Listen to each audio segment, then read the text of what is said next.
traits, both indigenous and foreign to the continent. And yet, we still manage to fit in that portrait. With our differing origins, cultural and social traits, we are all still mates, and we have one thing in common. Our faces have become our bottoms, our greatest assets. With that said, I say that this is Mzansi, where all that matters is ngezansi, hayi ngaphakathi, hayi angisazi. Ngoba phela, stereotypically, the commonality of a big butt rests on black women, myself included. But in this new world where booty is popping everywhere, hello, Kim Kardashian, and it's even being celebrated, I'm not surprised that black girls ain't the only one with big butts anymore, when they're so easily purchasable from the store. So then comes the emotional reaction. My biggest question: are our assets being taken away from us?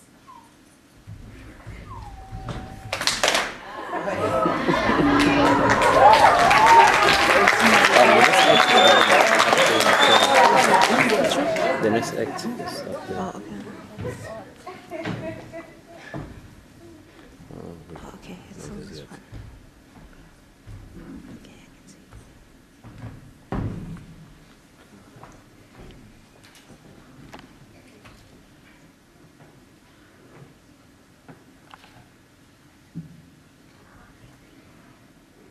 Boleka indlebe nje okwesikhashana. Ngikutshela indaba ngentombazanyana. Eminyaka u12 nje kusekuncanyana. Ikusasa lakhe imali sazokhanya. Khala ne-stepfather benomama, mayasebenza sabuye entambama. I-stepfather sona sisiqumama, mali iyazela sidinga inokuzama. Mama ubamba amatoho emakhishini, i-stepfather sona amashishini, asidinga isipansi sihlalele endlini. So makuye esigele ithola yena emini. Manje indaba ilelela ekutheni, kule ngane ubaba usebona ithekeni, angayibamba yena embhedeni, usekwenzile lokhu emampeleni. Sekukahlane ibamba ngenkani, ayenza isinto esibuhlungu kanjani, athi uthole sasikaqabani, vumela isiko bese uyeka inkani. Ifisa ukusho kodwa iyahluleka, angoba isaba but yakhubazeka, futhi akekho umuntu ozoyeseka, so le ndaba iyaqhubeka. I-stepfather isona esikhokha irent, ngoba umama usiholela amasenti, emphefumulweni ingane isinedenti, but bayithisa njenge-accident. Yathi mayithi ma uyangidlwengula ubaba, wathi umama athula mntama kusenandaba. Isohlula lento into zomhlaba, na uthula ungayenzi ihaba.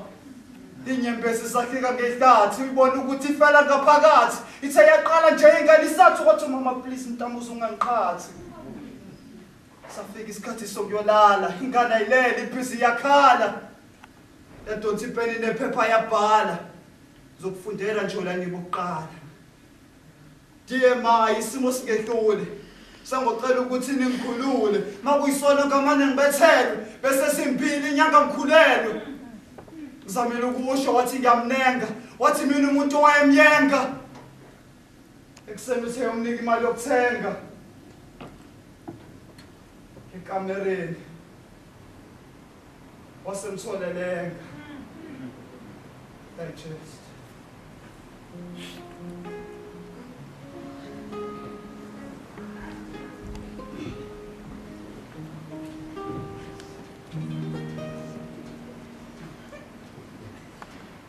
This song is entitled, Oh, where the fuck?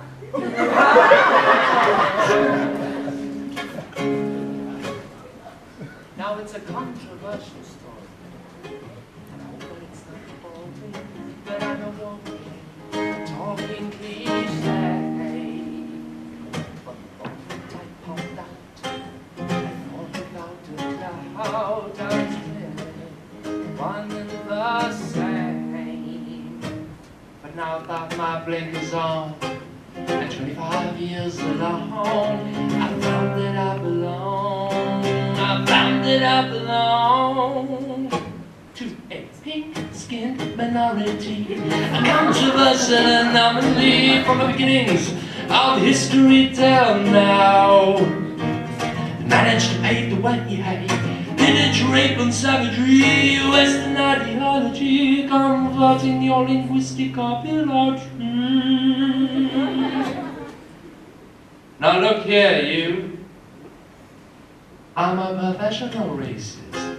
I think we should embrace it. Use it. Multiply. Come on. Come on and get excited. Most of us like it. Hitler, Mussolini invited. Now come on, let's have a party. Open up your mind, get naughty. Let that racist prison float up to the ceiling. Come on, let's divide, separate and unite.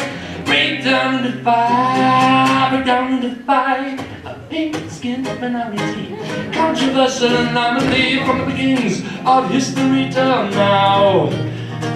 Managed to pave the way, pillage, rape and savagery, Western ideology, converging more linguistic abilities.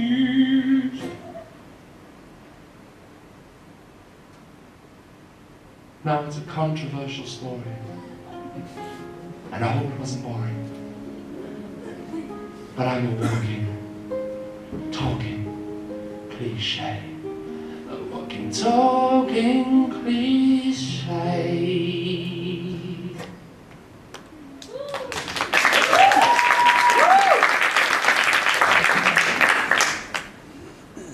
I am broken.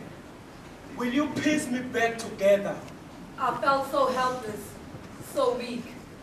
Being separated, alone, ashamed, stuck in a moment of pain and embarrassed, laughed at, crying. Nobody cares. There are times where I feel so alone, living such a diverse family, yet feeling so separated. Instead of looking at me, why don't you spit on me? I know that you can see this, although I've never spoken to you before. I would very much like to believe that you do know me. I see hatred. I see separation. I see discrimination, racism, sexism, and classism. Every night I wait for the rattling in the kitchen, as I know what follows. Where is my food? Why are you people sleeping? He shouts. He then grabs her legs, dragging her to the dining room, forcing her to listen to his drunken stories. The moment she shows any objection, it's blow after blow and kicks from all directions. Uncle Willem, you were taken away from us before I ever got the chance to meet you. I see your photographs when I visit your love, your wife, my favorite aunt. You were to the newspapers, the journalists, and the frantic, fearful whites of the Midlands area yet another statistic. Another life added to the rapidly growing number of horrifically brutal, senseless murders of our farmers. After we got freedom, I saw many changes. South Africa becoming a promising country. Our flag was shining with its different colors, making it whole. And everybody was singing the same song, we are one. We are the Rainbow Nation. But still, I don't see unity among races. Instead, I see racial groups divided, yet under one umbrella, a country, South Africa. Will you piece me back together? The pain was intense. It stuck with me. It didn't just bruise me on the surface. It went deep inside. We fought, we laughed together. I was you and you were me, and together we were. If one of us were to die, the other would come get the other. That's what we used to say. And yet I wait. I still wait for you to come get me. You've been here all along. You were with your wife when she received the phone call. You've held her hand at the funeral. You've held it through all these years, and in doing so, you've given her the strength to carry on. He came home intoxicated, as usual. But this night was different. This time, he forces me to wake up and sit beside her, while he rants on and on and on about the flops he's made in life. She asked him, do I really need to hear all of this? That's when he went from bad to worse. He started breaking things until to this day, I can still see him choking her to a point where she almost gave up. Please stop! Baba Ngatela! I shouted. He just looked at me and asked, who are you? He started marching to the bedroom, emptying our wardrobe, scattering our clothes all over the yard, shouting and screaming that he is not my father. I am not his child. Therefore, I need to leave his house. You watched your daughters graduate, get married, and give birth to your beautiful grandchildren. She pleaded with them to stop. All the neighbors gathered to try and stop him, but he was like a madman. How can a man I look so much like tell me I am not his child? How can he claim to love her when he beats her to a pulp, showing no remorse afterwards? You were even there with your grieving parents. You told them that it was going to be all right. You held their hands when their time came to join you, only 9 months after you had been taken from us. Your parents, also bludgeoned to death with a wooden log on their farm. Their little fox terrier remained loyal to his owners. He put up such a brave fight. Police arrived on the farm to find the dog, his neck broken, lying next to your dad's body. Blow after blow. Why are you doing this? They found your mom at the house, lying in a pool of her own blood. She was still alive. She actually still had some life in her struggling but still beating heart. Don't you see it, Baba? You are killing me. You feel as though you're being attacked, as though they're stabbing you, making you bleed.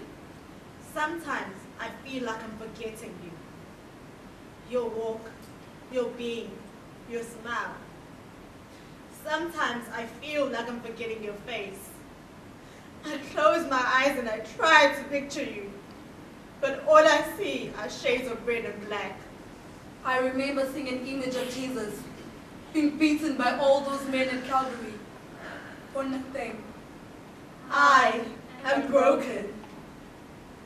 We are still having the mentality of apartheid, even though we are the free generation. Neighbors said that after you died, Uncle Vinny, your parents' condition had deteriorated so much that the killers need not have killed them. They could have committed the robbery and left them to live. But instead, they committed both crimes. Not only against this family, not only against those individuals themselves, but against this entire country and against God. I'm dead. I feel like I've been bleeding for years. So much so that there is no blood left in me. Thank you, Ma. Thank you for finding the strength to leave him, to move on, and to renew yourself. I feel though as if I'm touching thorns, that I am in a dark space and there is no light.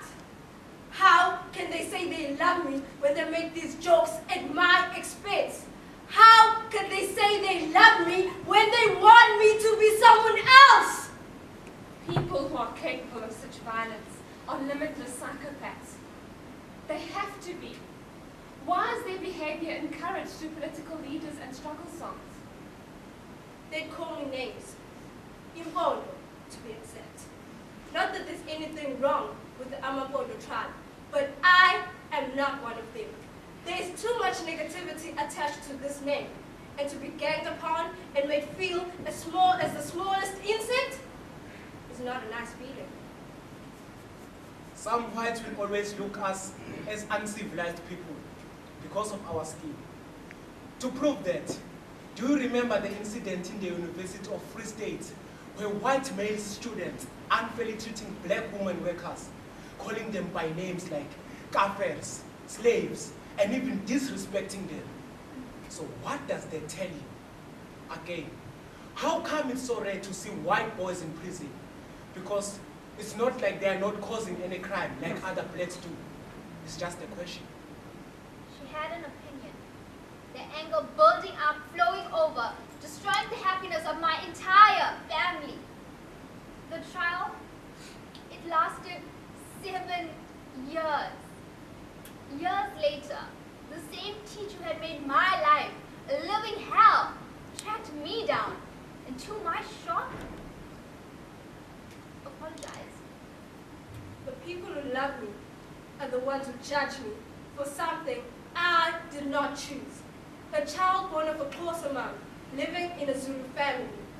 I felt shame, but at the same time, I fought back. The pride inside me rose to the surface. I fought back with all I had. I fought back whether I was wrong or not. I ran with my gut feeling. I feel I have to prove myself, to show them whatever jokes they hurl at me, I'm never giving up. They will never bring me down. Years later, I realized that she didn't know what she was doing. She didn't know how far she pushed it. The effect it had on me throughout my schooling career.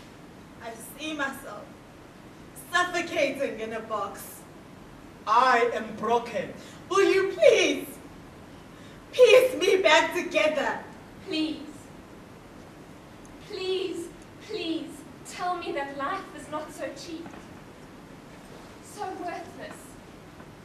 Tell me that my family is safe, because until then, home is not where the heart is. Not mine anyway. Home is where the persistent, aching pain of grief daughters, a parasite on the heart. Homes where the fear of brutality, cruelty, and torture consumes innocent people day after day. You see a lot of people in the news without houses, without food, without money. And it's not like they are just quiet.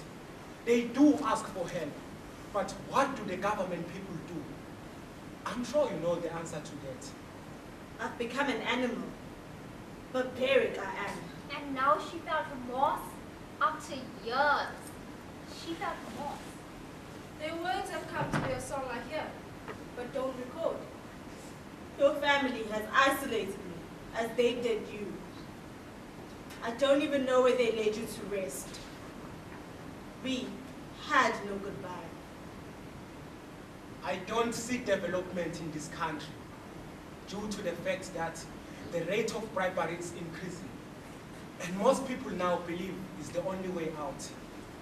People of my country, hear my voice. I am digging my heart to feed you. You are not righting the wrongs of the past. You are repeating them. I smile when I feel like screaming. I love hard when I should hate. The people who love me should not break me. They should make me. I see racial groups divided, yet under one umbrella.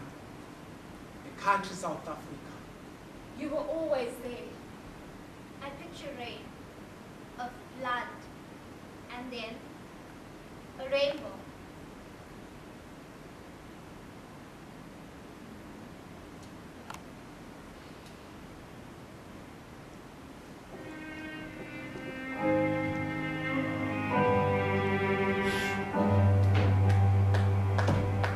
Mm-hmm.